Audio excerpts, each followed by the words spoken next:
ताज़ा तरीन अपलोड्स की नोटिफिकेशन हासिल करने के लिए हमारे चैनल को सब्सक्राइब करें और साथ में दिए गए घंटी के निशान को दबाना ना भूलें।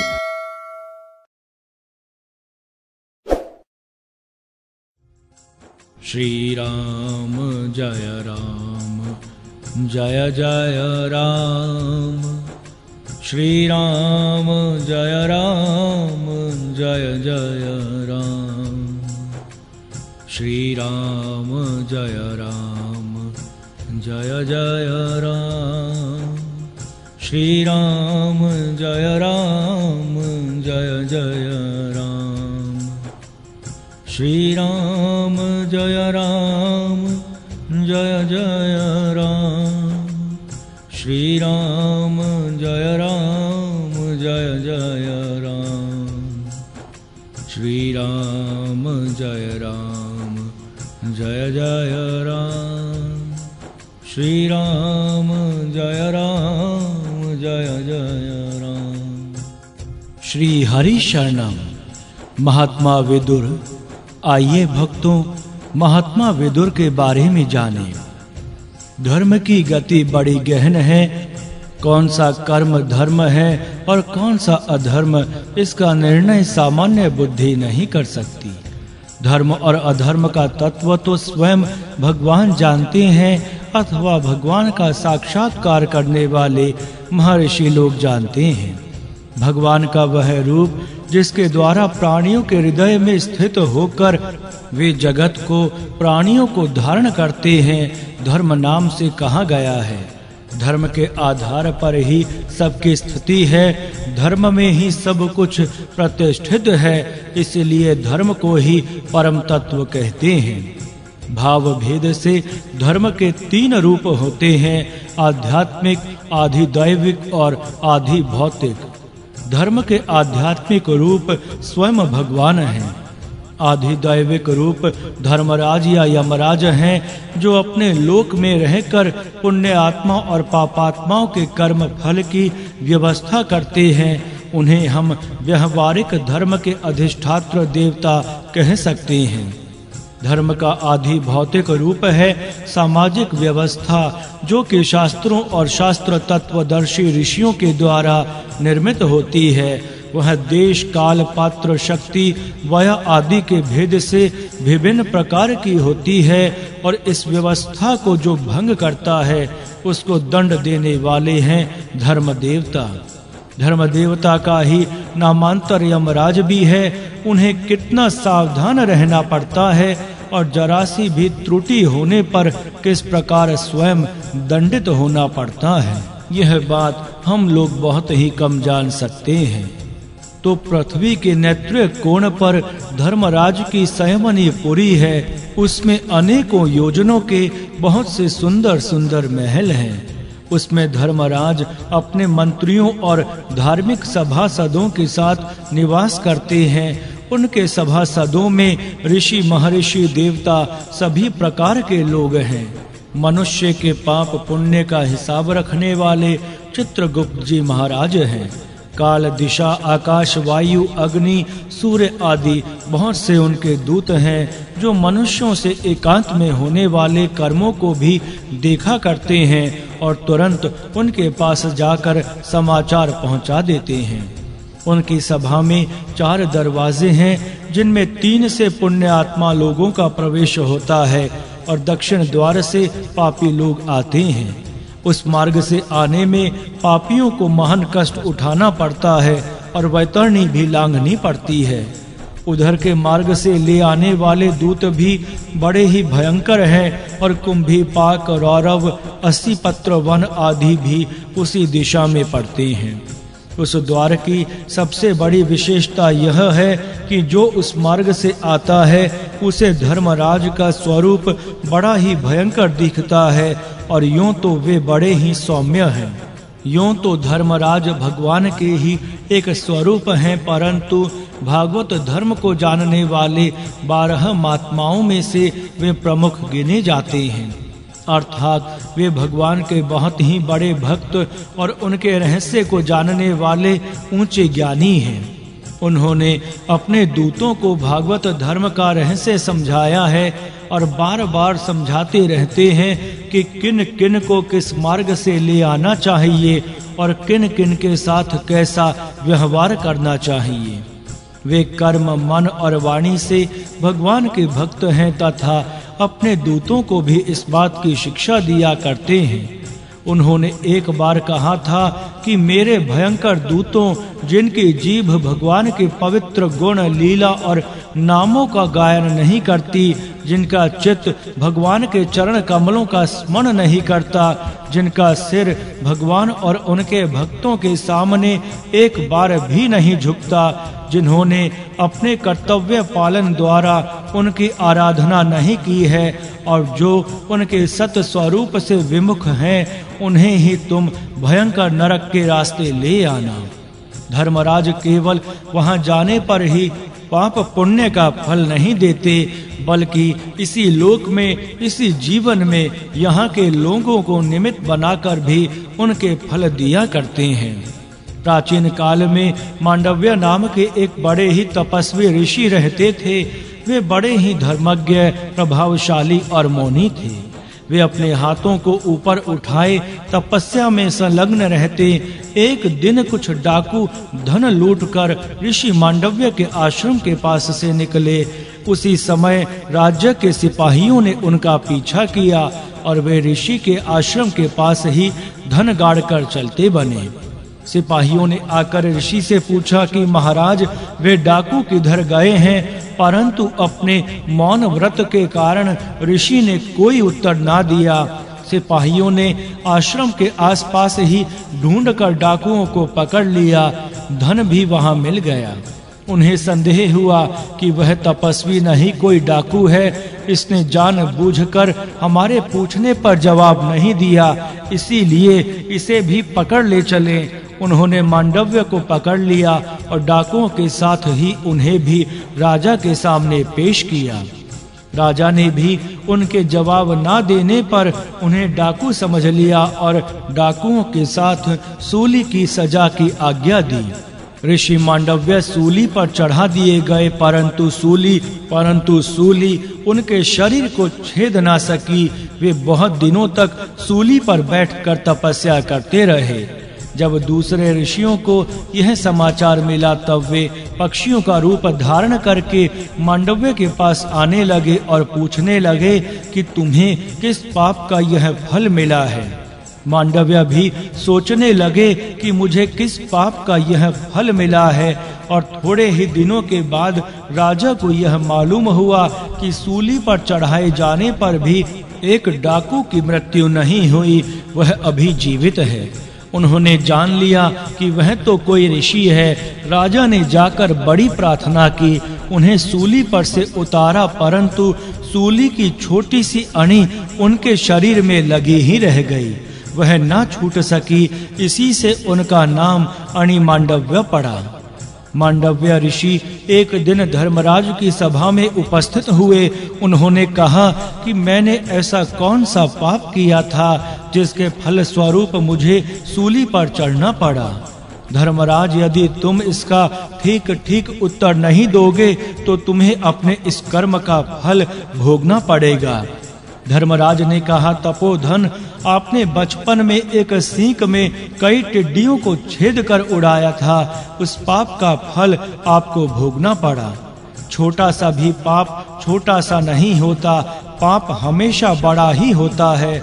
मांडव्य ने कहा, धर्मराज, उस समय मैं नन्हा सा बालक था। मुझे पाप पुण्य का कुछ ज्ञान नहीं था। उस छोटे से पाप का इतना बड़ा दंड कि ब्राह्मण सूली पर चढ़ाया जाए, यह कदापि उचित नहीं हो सकता। इसीलिए मैं तुम्हें श्राप देता हूँ कि तुम मर्त्य लोक में 100 वर्ष तक शूद्र होकर रहो। धर्मराज ने प्रसन्नता पूर्वक ऋषि का श्राप स्वीकार किया। उन दिनों पृथ्वी पर दैत्यों की संख्या बढ़ गई। क्षत्रियों के रूप में पैदा होकर उन्होंने पृथ्वी को व्याकुल कर दिया। उनका दमन करने के लिए प्रायः सभी देवता अपने अपने अंश से अवतीर्ण हो रहे थे। स्वयं भगवान श्री कृष्ण भी धरातल पर अवतार ग्रहण करने वाले थे। ऐसे अवसर पर धर्म के अवतार की आवश्यकता तो थी ही, मांडव्य का शाप एक निमित्त बन गया। देवताओं में शरीर निर्माण की शक्ति होती है, वे एक ही साथ अनेकों स्थानों पर अनेकों रूपों में प्रकट हो सकते हैं और अनेकों यज्ञों में भाग ले सकते हैं। धर्म ने भी अपने को दो रूपों में प्रकट किया, एक तो विदुर और दूसरे युधिष्ठिर। विदुर के निर्माण के प्रसंग में दोनों की एकता स्पष्ट की जाएगी, यहाँ केवल विदुर जी का ही प्रसंग है। सत्यवती जी ने वेद व्यास जी से प्रार्थना की कि बेटा, तुम्हारे जैसे तपस्वी महात्मा के रहते हुए हमारा कुरु वंश डूबने पर आ गया है। भीष्म ब्रह्मचारी हैं, विचित्र वीर मर गए, अब हमारा वंश चलेगा कैसे? तुम अपनी तपस्या के प्रभाव से हमारा वंश चला दो। व्यास जी ने अपनी माता का आग्रह स्वीकार किया और कहा कि अंबिका तथा अंबालिका यदि मेरे सामने से वस्त्रहीन होकर निकल जाएं, तो मेरी दृष्ट शक्ति से उन्हें संतान प्राप्त हो सकती है।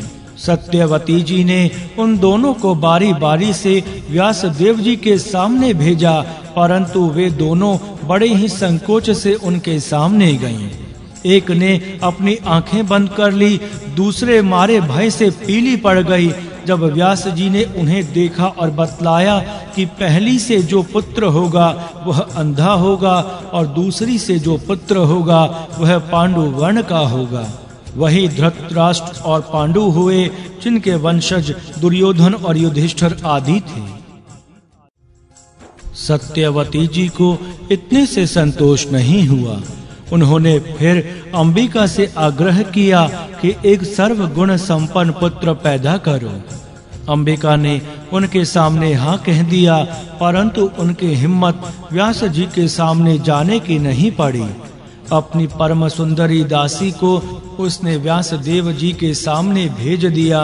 वह दासी संकोच रहित होकर व्यास देव जी के सामने गई और उनकी कृपा दृष्टि से उसे गर्भ रह गया। व्यास देव जी ने उसी दिन से उसका दासी भाव छूट जाने का वर दिया और कहा कि तुम्हारे गर्भ से एक बड़ा ही धार्मिक पुत्र उत्पन्न होगा। भगवान व्यास की वाणी भला कभी व्यर्थ हो सकती है। समय आने पर धर्मराज ने इसी दासी के गर्भ से विदुर के रूप में जन्म ग्रहण किया। धर्मावतार विदुर जी मनुष्य होने पर भी अपने देवत्व के ज्ञान को भूले नहीं थे, परंतु वे अपने को कभी देवता के रूप में प्रकट भी नहीं करते थे। सदा मनुष्य धर्म का ही पालन करते थे। बचपन से ही वे बड़े गंभीर थे। व्यास देव जी भीष्म पितामह आदि गुरुजनों की सेवा में ही प्रायः वे लगे रहते थे। इतने चुप रहते थे मानो कुछ जानते ही ना हों। वे निरंतर भगवत भजन में लगे रहते और अवकाश पाते ही ध्यानस्थ हो जाते थे। उनके जीवन में कभी बहिर्मुखता आई ही नहीं। उनकी सेवा से, उनके सदाचार से और उनके भगवत प्रेम से सभी प्रसन्न थे। बड़े भाई धृतराष्ट्र की तो वे आंखें ही थे। धृतराष्ट्र कोई भी काम बिना विदुर जी की सलाह के नहीं करते थे।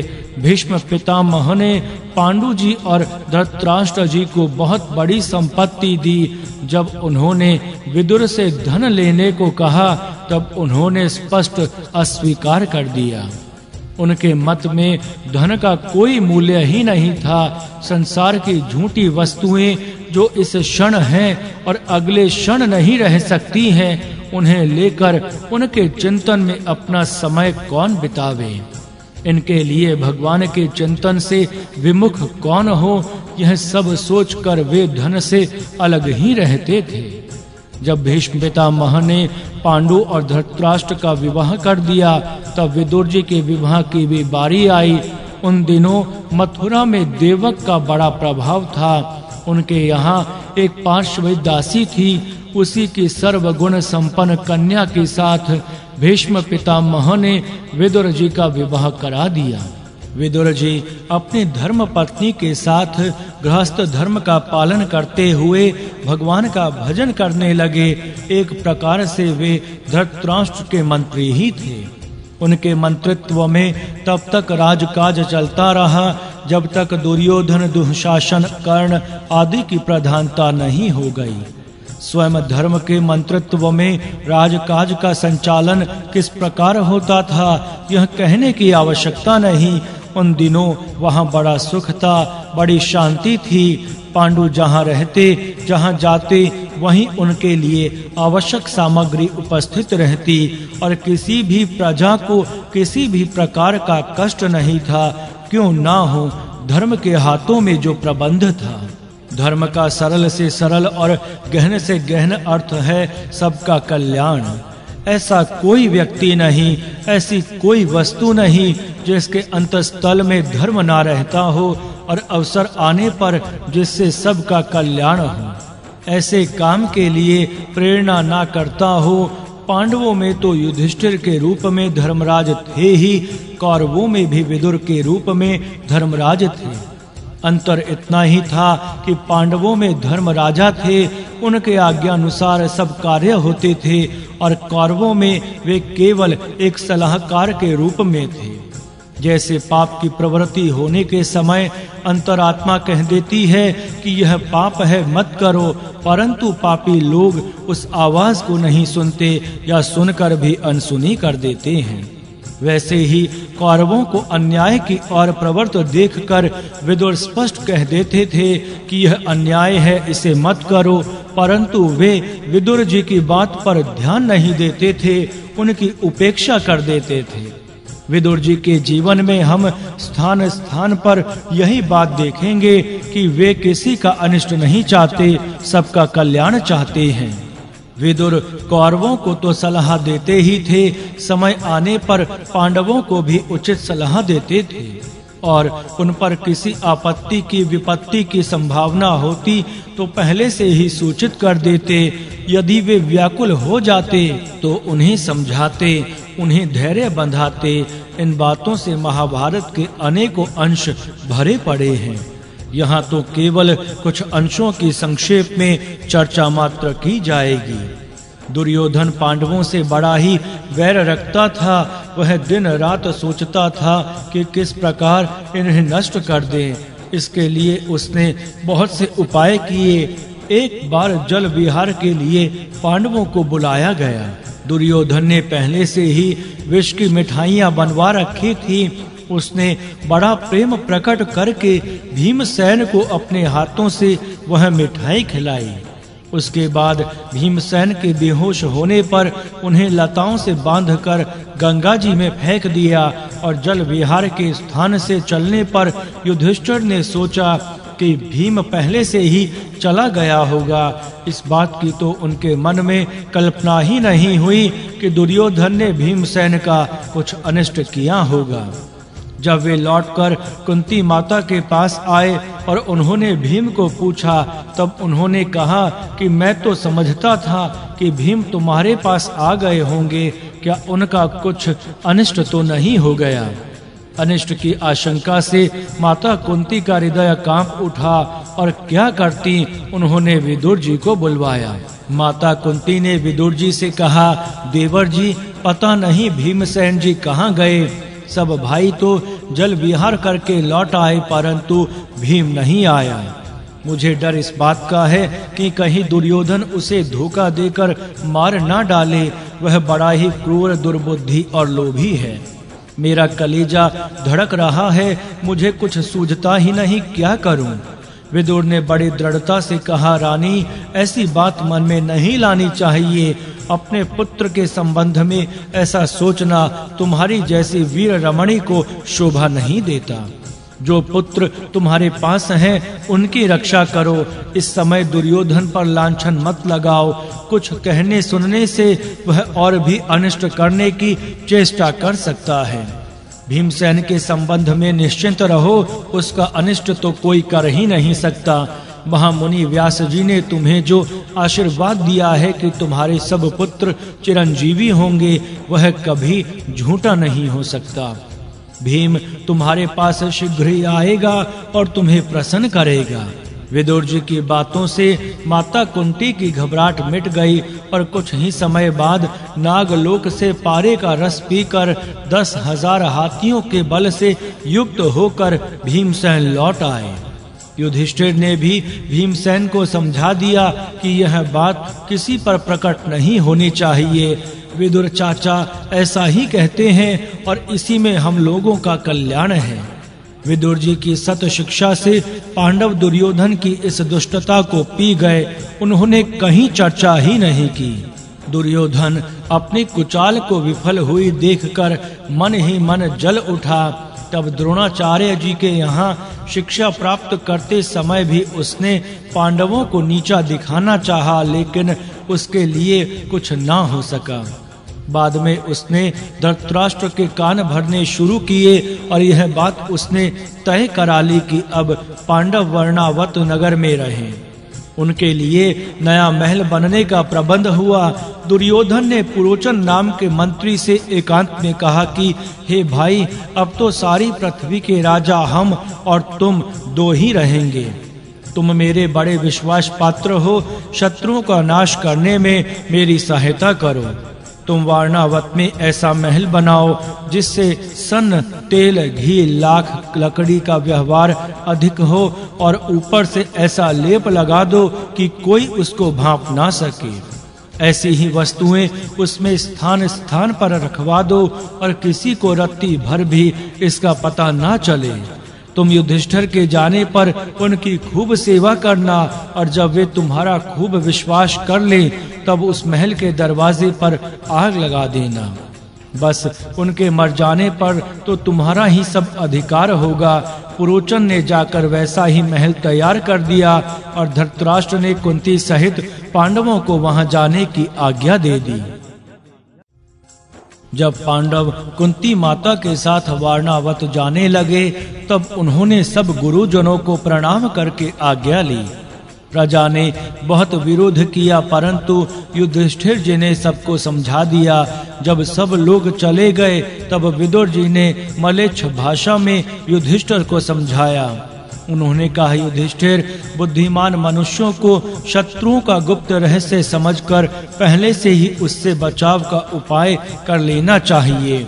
एक प्रकार का अस्त्र है, वह लोहे का बना तो नहीं है, परंतु उससे मृत्यु हो सकती है।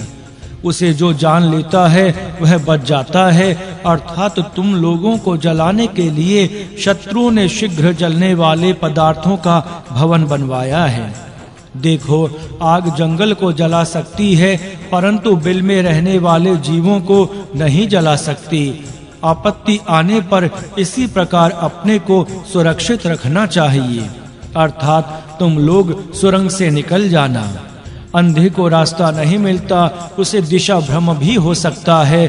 धर्महीन को संपत्ति नहीं मिलती। मेरी बात खूब समझ लो। अर्थात तुम पहले से ही मार्गों और दिशाओं का ज्ञान प्राप्त कर लेना और इस बात को इतना गुप्त रखना कि किसी को पता ना चले। दुष्ट पुरुषों के दिए हुए बिना लोहे के शस्त्र को स्वीकार लेना ही ठीक है। उनके ही स्थान शरण लेकर आग की आंच से बच जाना चाहिए। अर्थात पुरोचन के बनाए घर में खुशी से रहना और मौका पाकर निकल जाना। घूमने से मार्गों का ज्ञान हो जाता है, नक्षत्रों से दिशाओं का पता चल जाता है। बुद्धिमानी के साथ पांचों इंद्रियों को अपने वश में रखने से किसी प्रकार की पीड़ा नहीं होती और काम, क्रोध आदि शत्रु उसकी हानि नहीं कर सकते। विदुर जी के उपदेश सुनकर युधिष्ठिर जी ने कहा, मैंने आपका उपदेश समझ लिया, ऐसा ही होगा। विदुर वहां से अपने घर लौट आए और पांडव वारणावत गए। वहां प्रजा ने उनका बड़ा भारी स्वागत किया। पुरोचन ने उन्हें लाक्षागृह में रहने की व्यवस्था कर दी। वह बड़े प्रेम से इन लोगों की सेवा करके विश्वास पात्र बनने का दुष्प्रयत्न करने लगा। विदुर जी का एक मित्र बड़ा चतुर, विश्वास पात्र और सुरंग खोदने में निपुण था। विदुर जी ने उसे एकांत में बुलाकर सब बातें समझा दी और कहा, तुम जाकर पांडवों की भलाई करो। उसे पांडवों का विश्वास पाने के लिए कुछ गुप्त बातें भी बता दी। वह युधिष्ठिर के पास गया और उसने विदुर के बताए हुए संकेतों से युधिष्ठिर का विश्वास प्राप्त कर लिया। उसने युधिष्ठिर से कहा, मैं खुदाई का काम करने वाला कारीगर हूँ। आगामी कृष्ण पक्ष की चतुर्दशी की रात को पुरोचन इस घर में आग लगाने वाला है। दुर्योधन ने माता कुंती के साथ आप लोगों को जला डालने का निश्चय कर लिया है। मुझे सुरंग खोदने की आज्ञा दीजिए। युधिष्ठिर ने कहा, विदुर जी मेरे हित चिंतक हैं। तुम भी मेरे लिए विदुर जी जैसे ही हो। जैसे वे हमारा हित चाहते हैं वैसे ही तुम भी हमारा हित करो। दुर्योधन के पास इस समय संपत्ति है, उसके सहायक भी बहुत से हैं। यदि उनको पता चल जाएगा तो हमारा बहुत अनिष्ट हो सकता है। विदुर की बात सच उतरी। अब तुम हम लोगों को इस आपत्ति से बचाओ। सुरंग खोदी गई और आग लगने के समय पांडव उसके रास्ते से निकल गए।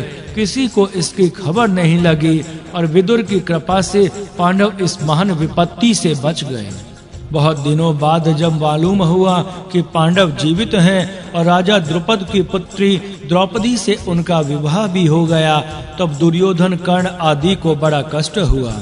वे पुनः पांडवों के नाश का उपाय सोचने लगे और विदुर को बड़ी प्रसन्नता हुई और उन्होंने जाकर धृतराष्ट्र से कहा, बड़ा अच्छा हुआ, बड़ा अच्छा हुआ।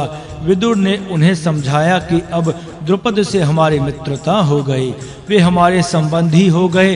अब पांडवों को हमें आदर पूर्वक बुला लेना चाहिए। विदुर जी के चले जाने पर दुर्योधन ने धृतराष्ट्र से कहा, उन्हें बुलाना ठीक नहीं है। हम लोग बहुत दिनों से उन्हें नष्ट करने का षड्यंत्र कर रहे हैं, परंतु सफल नहीं हुए। इस बार ऐसा उपाय करना चाहिए कि हमारा राज्य निष्कंटक हो जाए। कर्ण ने कहा, मुझे धोखा देने की नीति पसंद नहीं है। इस प्रकार उनका कोई अनिष्ट कर भी नहीं सकता। उन पर चढ़ाई कर दी जाए। द्रुपद उनके सहायक हैं तो क्या हुआ, वे सब मिलकर हमारा मुकाबला नहीं कर सकते। मैं अकेले ही सबको जीत लूंगा। दुर्योधन ने भी कहा, हाँ यही ठीक है। कर्ण ने कहा कि पराक्रम करना ही क्षत्रियों का धर्म है। साम, दान या भेद के द्वारा पांडव नहीं जीते जा सकते। उन्हें प्रकट रूप से ही जीता जा सकता है, परंतु एक बात का ध्यान रहे, यह काम बहुत ही शीघ्र और एकाएक कर डालना चाहिए। नहीं तो यदि श्री कृष्ण को पता लग गया और वे यादवों की सेना लेकर आ धमकेंगे, तब उन्हें जीतना कठिन हो जाएगा। श्री कृष्ण के नीति कौशल के सामने हम लोगों का टिकना आसान नहीं है। धृतराष्ट्र ने कहा, कर्ण तुम्हारी बात वीरों के योग्य है। तुम्हारी स्पष्ट नीति की मैं प्रशंसा करता हूँ, किंतु मेरी यह इच्छा है कि तुम और दुर्योधन दोनों ही भीष्म पितामह, द्रोणाचार्य और विदुर जी से सलाह करके तब कुछ निश्चय करो। बिना उनकी सम्मति के कोई काम करना मुझे पसंद नहीं। पितामह भीष्म, द्रोणाचार्य, गुरुजी और विदुर जी बुलाए गए। इस विषय में जब उन लोगों की सम्मति पूछी गई, तब भीष्म जी और द्रोण जी ने एक स्वर से पांडवों के द्रोह का विरोध किया। उन्होंने कहा कि हमारे लिए कौरव और पांडव दोनों ही समान हैं। हम दोनों को एक सा ही प्यार करते हैं। ऐसी दशा में पांडवों से वैर या युद्ध करने का अनुमोदन हम नहीं कर सकते। उन लोगों ने दुर्योधन को भी बहुत समझाया। गुरु द्रोणाचार्य और कर्ण में तो कुछ कड़ी कड़ी बातें भी हो गई। अंत में जब विदुर जी ने कहा कि स्वजनों का कर्तव्य है कि वे बेखटके किसी हित की बात कह दे, आप सुनना नहीं चाहते, इसी से लोग कहना चाहकर भी नहीं कहते। पितामह भीष्म और गुरु द्रोणाचार्य दोनों ही आपके सच्चे हितैषी हैं और जो कुछ वे कह रहे हैं आपके हित के लिए कह रहे हैं। आप सच समझिए, पांडवों को परास्त करने की शक्ति किसी में नहीं है। उनके पक्ष में धर्म है, वे सत्य की ओर हैं। संसार में बड़े से बड़ा देवता भी उनका बाल बांका नहीं कर सकता। क्या आप नहीं जानते कि उनके पक्ष में है भगवान श्री कृष्ण, बलराम और सात्यकी। अनेकों राजा और राजकुमार भी उनके प्रेमी हैं। इस राज्य में उनका हिस्सा, यह बात सब जानते हैं। जब से प्रजा को मालूम हुआ है कि पांडव जीवित हैं, तब से उन्हें देखने के लिए सब लोग व्याकुल हो उठे हैं। उन्हें लाह के घर में जलाने की चेष्टा की गई, यह बात भी अब छिपी नहीं है। उनका सम्मान करके आप अपनी कलंक कालिमा धो डालिए और पांडवों से मेल करने में आपका लाभ ही लाभ है।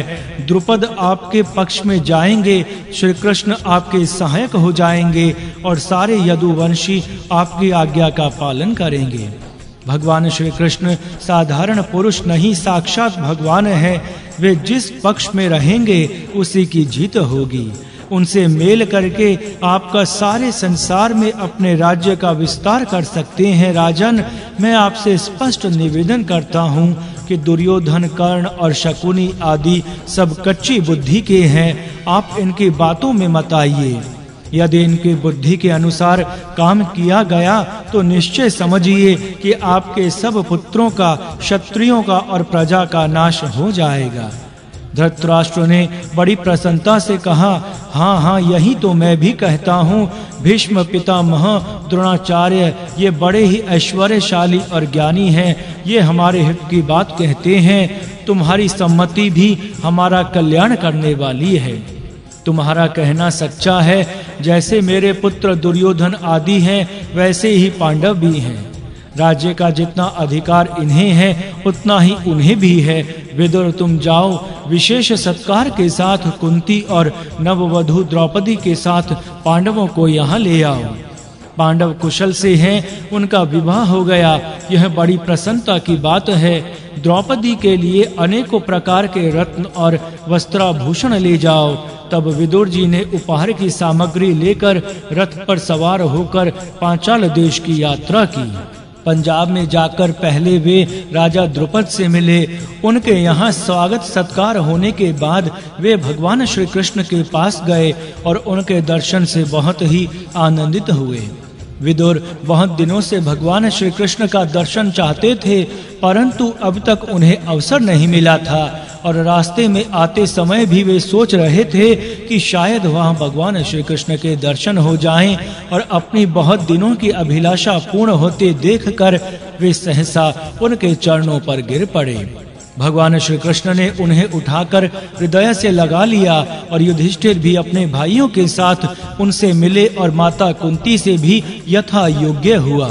सभा में उपस्थित होने पर विदुर ने भगवान श्री कृष्ण और पांडवों के सामने ही महाराज द्रुपद से कहा, राजन, राजा धृतराष्ट्र, वृद्ध पितामह भीष्म, द्रोणाचार्य और सब कौरवों ने आपको यथोचित अभिवादन कहकर कुशल मंगल पूछा है। आपके यहाँ संबंध होने से सभी को बड़ी प्रसन्नता है। अब वहाँ के लोग पांडवों को देखने के लिए बहुत ही उत्कंठित हो रहे हैं। मेरा अनुमान है कि पांडव लोग भी अपना देश देखने के लिए बहुत ही उत्कंठित होंगे, क्योंकि इन्हें अपना देश छोड़ते हुए बहुत दिन हो गए। कुरुकुल की स्त्रियां भी द्रौपदी को देखने के लिए बहुत ही उत्सुक हो रही हैं। इसीलिए देर ना करके पत्नी सहित पांडवों को विदा कर दीजिए। आपकी अनुमति मिलते ही मैं वहां समाचार भेज दूंगा कि पांडव आ रहे हैं। द्रुपद ने कहा, विदुर जी, आपका कहना ठीक है। इस संबंध से मुझे भी बड़ी प्रसन्नता हुई है। पांडवों को अपना राज्य में जाना उचित है और आवश्यक है। तथापि मैं जाने के लिए कैसे कह सकता हूँ? ये जितने दिनों तक मेरे यहाँ रहें, अच्छी बात है। कुंती, पांडव, श्री कृष्ण और बलराम जी की सम्मति हो तो मैं जाने में आपत्ति ना करूँगा। युधिष्ठिर ने कहा, महाराज, हम सब आपके अधीन हैं। आप हृदय से जो आज्ञा देंगे हम उसी का पालन करेंगे। प्रभु श्री कृष्ण ने कहा, मेरे विचार से तो पांडवों को वहां जाना ही चाहिए। फिर भी महाराज द्रुपद की जैसी आज्ञा हो वैसा ही करना उचित है। राजा द्रुपद ने कहा, परम शक्तिशाली यदुवीर पुरुषोत्तम भगवान श्री कृष्ण जो कहते हैं वही ठीक है। वासुदेव श्री कृष्ण की पांडवों पर जितनी कृपा है, वे पांडवों की जितनी मंगल कामना करते हैं उतनी मैं भी नहीं कर सकता, स्वयं युधिष्ठिर भी नहीं करते। अंत में विदाई की ही निश्चय रही। भगवान श्री कृष्ण माता कुंती और पांडव और द्रौपदी को साथ लेकर विदुर जी वारणावत नगर के लिए चल पड़े। विकर्ण, चित्रसेन, द्रोणाचार्य आदि ने आकर उनका स्वागत किया और धृतराष्ट्र की आज्ञा से वे लोग अपने महलों में रहने लगे। कुछ दिनों के बाद धृतराष्ट्र ने उन्हें खांडव प्रस्थ में राजधानी बनाकर रहने की आज्ञा दे दी और आधा राज्य भी दे दिया। पांडवों ने अपने बाहुबल से अपने राज्य का विस्तार कर लिया और वे वहां सुखपूर्वक रहने लगे। विदुर जी धृतराष्ट्र जी के पास ही अपनी कुटी में रहकर अपनी धर्मपत्नी के साथ प्रेम पूर्वक भगवान का भजन करने लगे। धर्म में कपट के लिए तनिक भी स्थान नहीं है।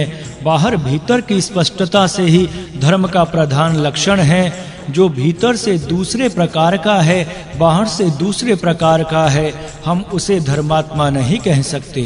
सब प्राणियों का समान सुहद धर्म अपने अंदर किसी प्रकार का कपट भला कैसे रख सकता है। विदुर धर्मराज युधिष्ठिर के लिए जैसे कुछ है वैसे ही कौरवों के लिए भी हैं। वे पांडवों से जितना प्रेम करते हैं उतना ही कौरवों के साथ भी स्पष्ट ही रखते हैं। वे हित की बात नहीं संकोच कह देते हैं। इस बात की परवाह नहीं करते कि उसे कोई मानेगा या नहीं मानेगा। उनको स्पष्ट कहने में कोई भय नहीं है। भय तो अधर्म है ही, धर्म में नहीं है। विदुर के जीवन में हम इस बात की पूर्णता पाते हैं कि वे कुछ हैं, जैसे हैं, स्पष्ट हैं। उन्हें दुर्योधन भी जानता है, युधिष्ठिर भी जानते हैं और कोई भी उनसे अपना संबंध नहीं तोड़ सकता। पांडवों की समृद्धि और उनके राजसूय यज्ञ की सफलता देखकर दुर्योधन के हृदय में ईर्ष्या की आग धड़कने लगी। विदुर जी की अनुपस्थिति में उसने धृतराष्ट्र जी को उल्टा सीधा समझाकर और दबाव डालकर उनसे जुआ खेलने की आज्ञा प्राप्त कर ली। परंतु धृतराष्ट्र इस बात को विदुर से छिपा नहीं सके। उनके जीवन में इसके पूर्व ऐसा कोई अवसर नहीं आया था जब उन्होंने विदुर जी की सलाह के बिना किसी को कोई आज्ञा दे दी हो।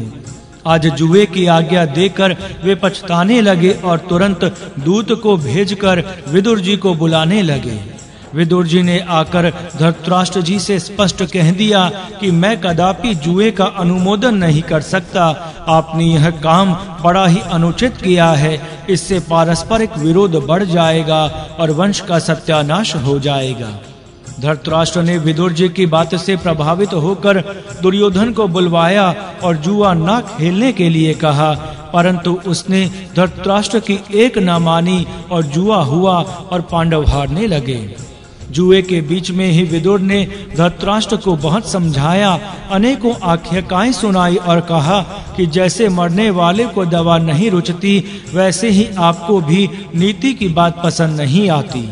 दुर्योधन लोभ के कारण अधर्म और अन्याय कर रहा है। ये जुए के नशे में मतवाला हो गया है। आप अर्जुन को आज्ञा दीजिए, वह इस दुष्ट का दमन कर दे। यह सारे कौरव कुल का संहार करना चाहता है। यह जुआ सब प्रकार के झगड़ों की जड़ है। अभी जो दुर्योधन युधिष्ठिर को हराकर प्रसन्न हो रहा है, यह कुछ ही क्षणों के बाद रोएगा। मैं आपको पुनः चेताई देता हूँ कि अगर आपने जुए को नहीं रोका तो आपका सर्वनाश हो जाएगा। दुर्योधन विदुर की सब बातें सुन रहा था। उसने विदुर जी से कहा, मैं तुम्हें खूब जानता हूँ। तुम मेरे नमक से पलकर मेरी ही बुराई करते हो, मेरी ही निंदा करते हो। तुम अपने स्वामी के साथ द्रोह करते हो, तुम्हें इसका पाप लगेगा। मेरे आश्रित होकर भी तुम शत्रुओं का काम बना रहे हो। यह तुम्हारी निर्लज्जता है।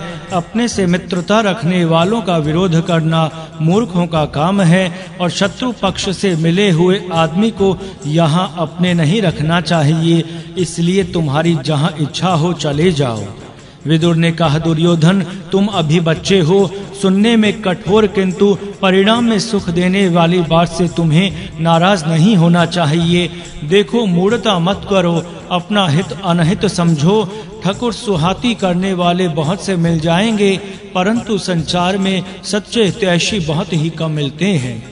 क्रोध बड़ा भारी शत्रु है, लोभ धधकती हुई आग है। मैं चाहता हूँ कि कौरवों का यश बढ़े, वे शांति से, सुख से, धर्म के मार्ग पर चलें। मैं हाथ जोड़कर तुमसे प्रार्थना करता हूँ, भगवान तुम्हारा कल्याण करे। तुम पांडवों के साथ यह अन्याय मत करो, नहीं तो तुम्हारा नाश अब दूर नहीं है। दुर्योधन ने विदुर जी की बात नहीं मानी, जुआ चलता रहा। युधिष्ठिर चारों ओर भाइयों सहित अपने को हार गए, द्रौपदी को भी दांव पर लगाकर हार गए। दुर्योधन की हिम्मत बढ़ गई थी। उसने विदुर जी से कहा, तुम जाकर द्रौपदी को सभा में ले आओ, वह अभागिनी है, आकर मेरे घर में दासी की भांति झाड़ू लगावे।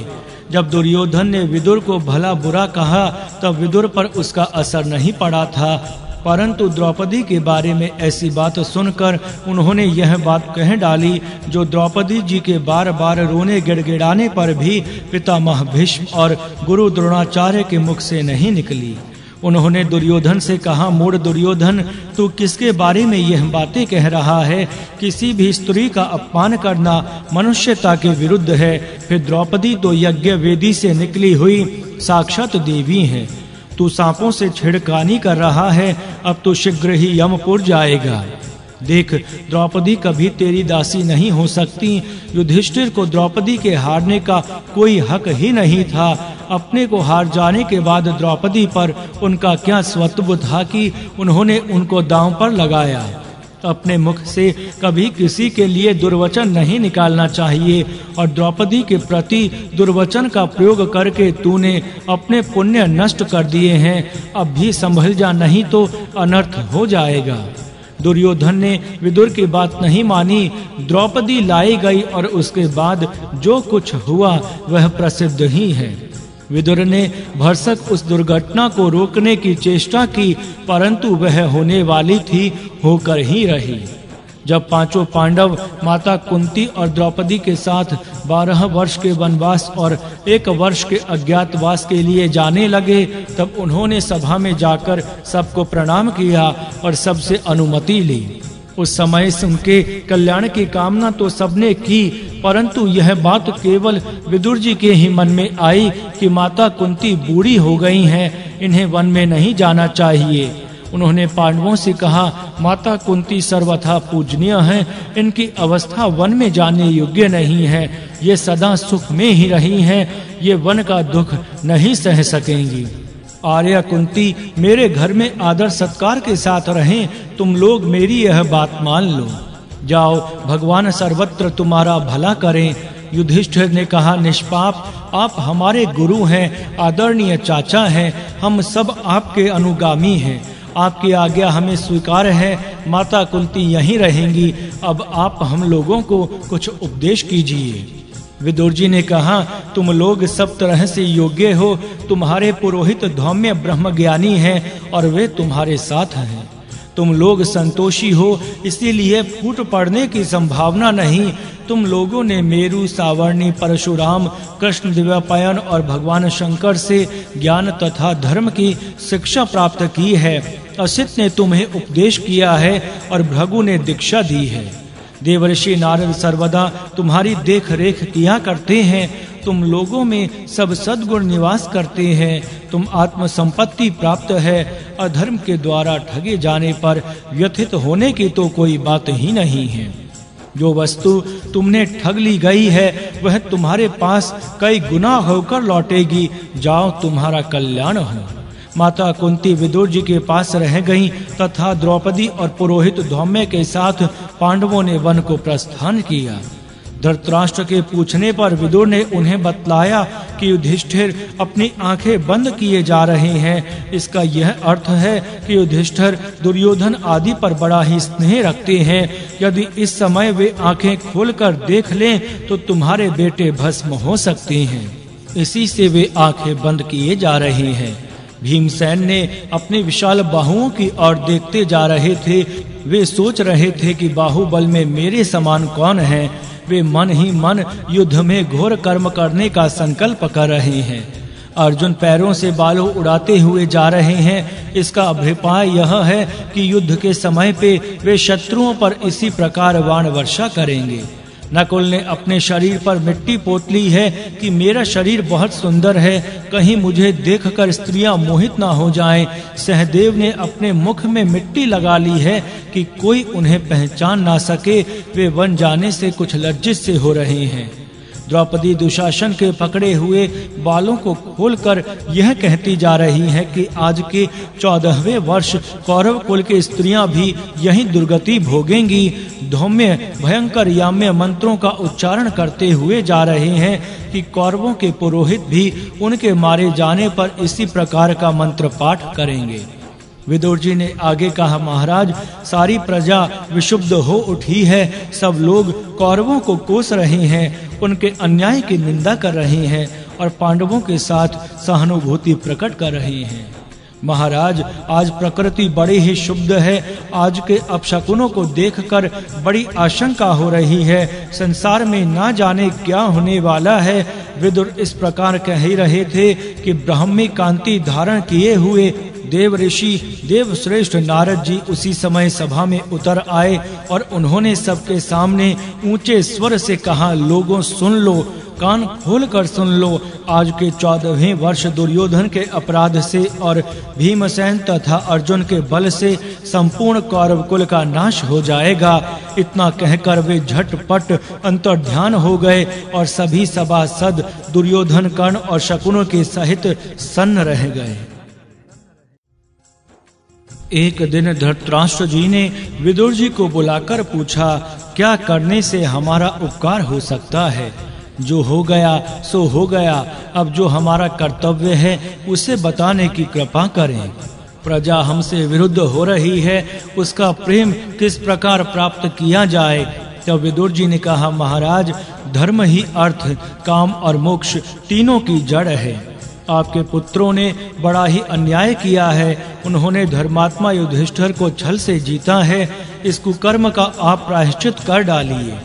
पांडवों की संपत्ति उन्हें फिर दे दीजिए, शकुनी का तिरस्कार कीजिए, पांडवों को कोई जीत नहीं सकता।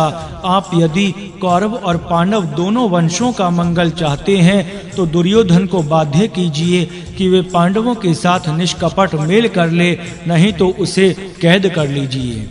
दुर्योधन को कैद कर लेने से पांडव संतुष्ट हो जाएंगे और वे धर्म के अनुसार पृथ्वी का शासन करेंगे तथा शरण में जाने पर दुर्योधन को छोड़ भी देंगे। दुशासन अपने पाप के लिए पश्चाताप करे और भरी सभा में द्रौपदी तथा भीमसेन से क्षमा मांगे। कर्ण अपने मन से दुर्भावना निकाल दे और शकुनी यहाँ से निकाल दिया जाए। आप सांत्वना देकर युधिष्ठिर का राज्याभिषेक कीजिए, बस यही प्रजा प्रेम प्राप्त करने का उपाय है। इसी से आपको शांति प्राप्त होगी और आपका मनोरथ सिद्ध होगा। विदुर के स्पष्ट वाणी सुनकर धृतराष्ट्र जल उठे। उन्होंने कहा, विदुर, तुम पांडवों का पक्षपात करते हो, तुम मेरा भला करना नहीं चाहते। धर्म के अनुसार पांडव मेरे पुत्र हैं सही, किंतु दुर्योधन तो मेरे शरीर से पैदा हुआ है। भला मैं अपने सगे बेटे को किस प्रकार कैद कर सकता हूँ? दूसरे के लिए शरीर त्याग का उपदेश करना समदर्शी का काम नहीं। तुम मुझे बुरी सलाह देकर स्पष्ट रूप से मेरी हानि करना चाहते हो। अब तुम चाहे यहाँ रहो या मत रहो, मुझे तुम्हारी कोई आवश्यकता नहीं। इतना कहकर धृतराष्ट्र रनिवास में चले गए और विदुर जी ने यह सोचकर कि अब यह घराना चौपट होने वाला है, पांडवों के पास जाने के लिए फुर्तीले घोड़ों के रथ पर सवार होकर यात्रा कर दी। पांडवों ने खड़े होकर विदुर जी का स्वागत किया और उन्हें एक सुंदर आसन पर बैठाकर यथोचित सम्मान किया।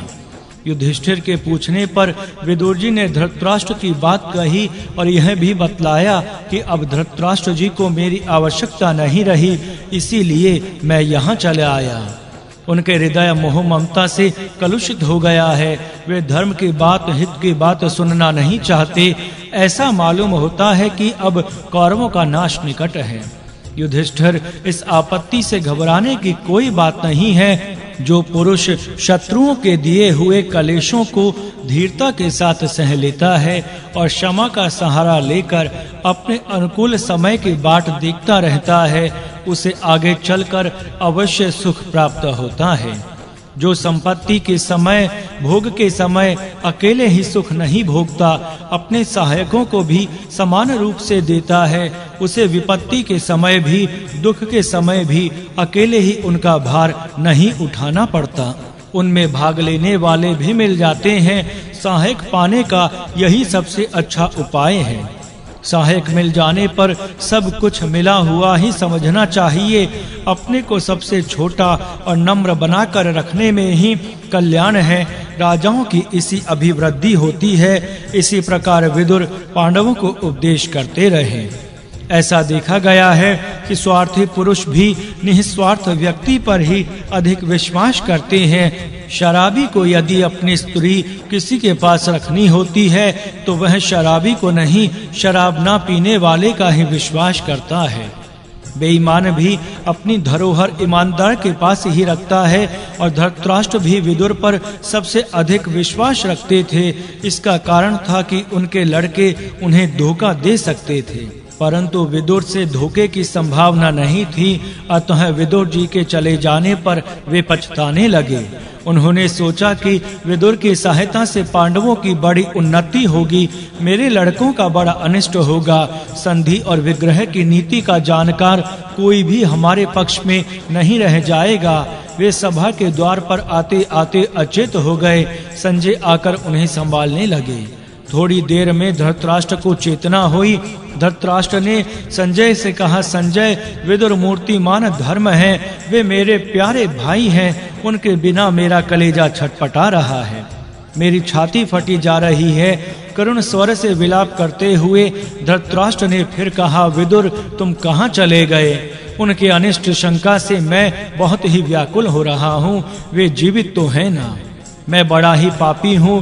क्रोध के अधीन होकर मैंने अपने प्यारे भाई का त्याग कर दिया। उन्होंने सर्वदा मेरा उपकार किया है, किंतु मैं इतना नीच हूँ कि मैंने उन्हें बिना किसी अपराध के ही निकाल दिया। संजय, तुम शीघ्र जाकर विदुर को ले आओ, नहीं तो मैं अपने प्राण दे दूंगा। जो आज्ञा कहकर संजय ने उसी समय प्रस्थान कर दिया। संजय काम्यक वन में जाकर विदुर से धृतराष्ट्र की अवस्था का वर्णन करने लगे और आग्रह करने लगे कि आप शीघ्र चलकर उनके प्राणों की रक्षा कीजिए।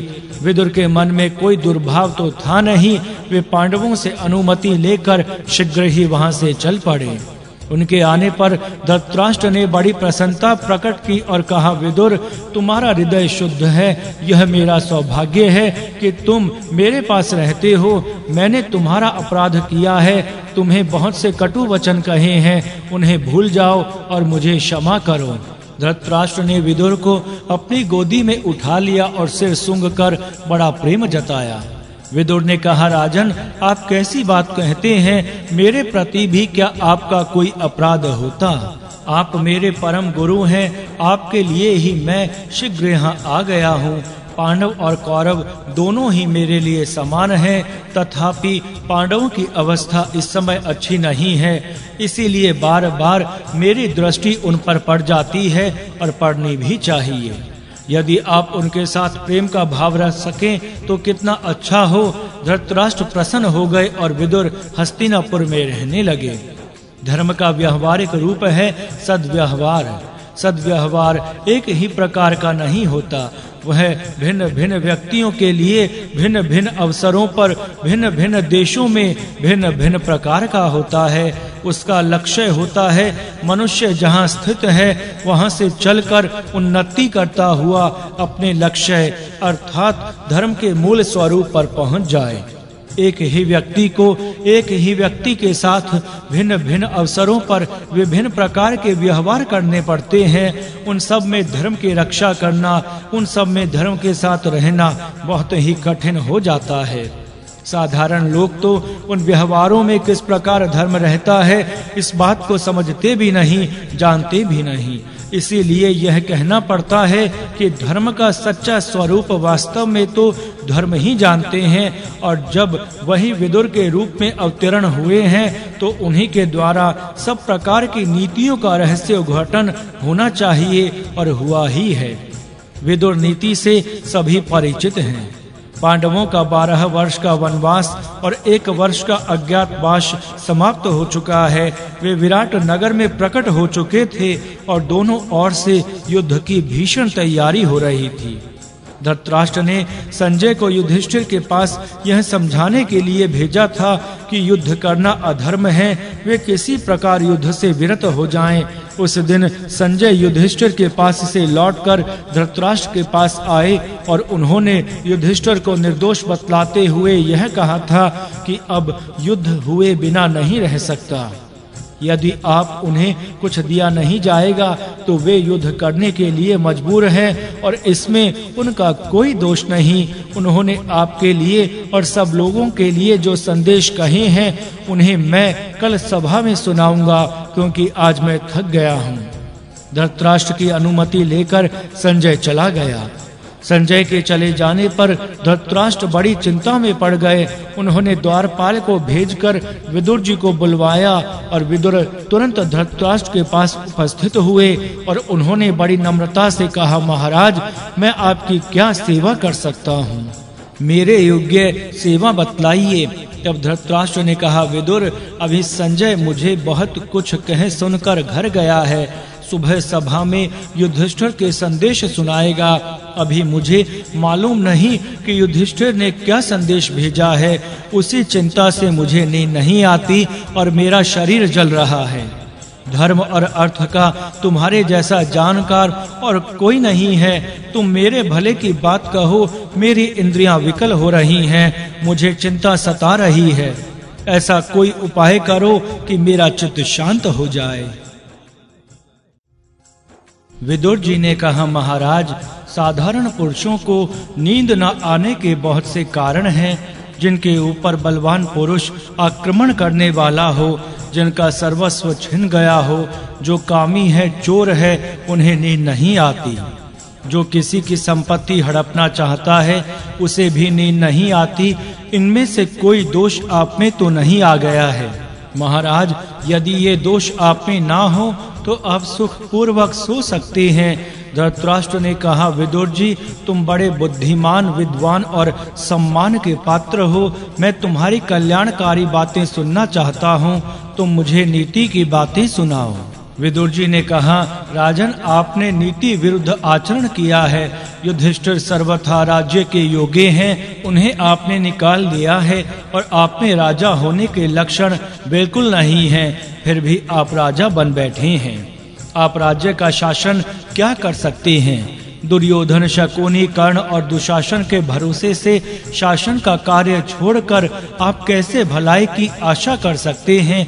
आप में और उनमें बुद्धिमानों के लक्षण नहीं हैं। जिसे आत्मज्ञान है, जो अपनी शक्ति के अनुसार काम करता है, जिसमें विषयों से विरक्ति है, सहनशीलता है और जो श्रद्धा के साथ धर्म का अनुष्ठान करता है, जो सर्वदा लोकोपकारी काम करना चाहता है, लोक विरोधी काम कभी नहीं करता, भगवान और परलोक पर जिसकी श्रद्धा हो, जो क्रोध, हर्ष, अभिमान, उदंडता आदि के द्वारा दबा नहीं दिया जाता, काम हो जाने के पहले जिसके विचारों को और लोग नहीं जान सकते, बड़े से बड़े विघ्न जिसके निश्चय को बदल नहीं सकते, जो व्यवहार में सर्वदा धर्म का पालन करता है, जो बहुत देर तक सुनता है और थोड़ी ही देर में समझ जाता है, जो संभव की इच्छा नहीं करता, नष्ट हुए का शोक नहीं करता, आपत्ति में मोहित नहीं होता, जो निश्चय करके ही पराक्रम प्रकट करता है,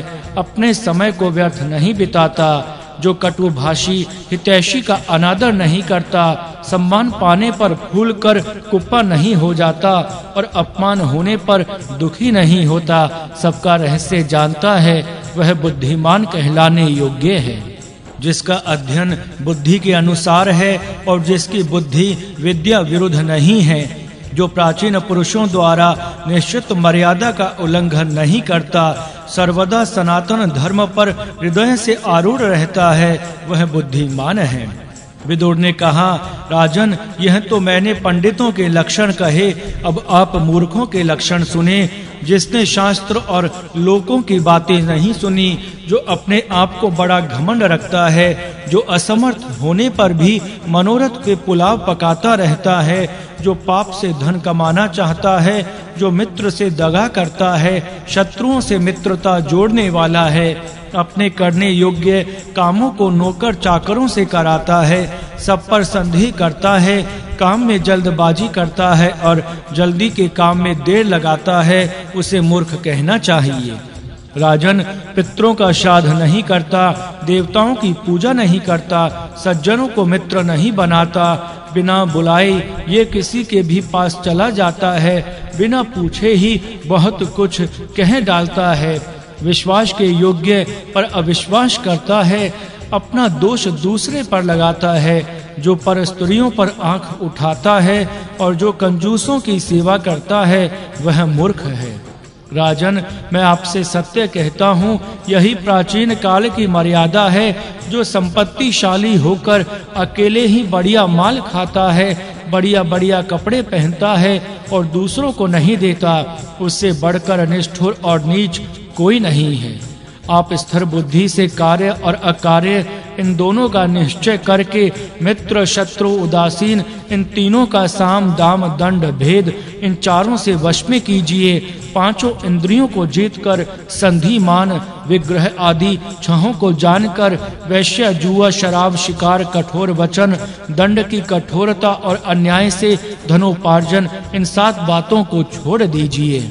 फिर आपके लिए सुख ही सुख है। विष और शस्त्र से केवल एक की हत्या होती है, किंतु कुविचार से बहुतों का नाश हो जाता है। किसी काम के बारे में अकेले नहीं सोचना चाहिए, अकेले ही राह नहीं चलाना चाहिए और सोते हुए लोगों को छोड़कर अकेले ही नहीं उठना चाहिए।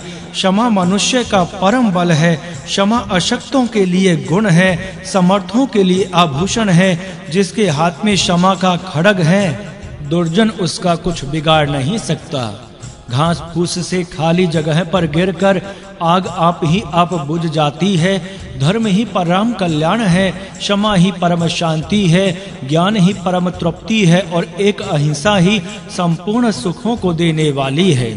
जो राजा होकर युद्ध से डरता है, ब्राह्मण होकर घर छोड़ने में भयभीत होता है, उसे भूमि निगल जाती है। बेकार गृहस्थ और रोजगारी भिखमंगे दोनों ही अपने धर्म से च्युत हैं। समर्थ की क्षमा और दरिद्र की दानशीलता, यह दोनों मोक्ष की जननी हैं।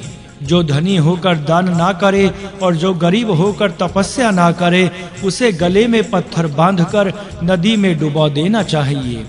धन के 2 अपव्यय हैं, एक तो अपात्र को देना और दूसरे सुपात्र को देना।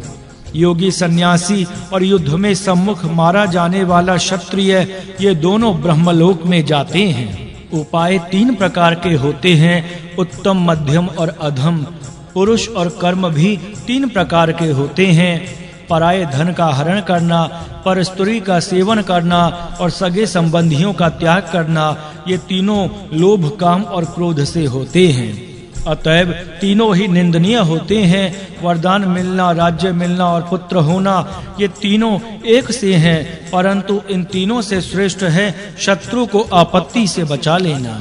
जो अपना भक्त हो, अपनी सेवा करता हो और मैं तुम्हारा भक्त हूँ इस प्रकार कहे, उसका त्याग कभी नहीं करना चाहिए। संपन्न के घर पर 4 प्रकार के लोगों को रहना चाहिए। अपनी बिरादरी का बूढ़ा, दुखी, कुलीन, दरिद्र सखा और बिना पुत्र की बहन। 4 बातें तुरंत फल देने वाली हैं।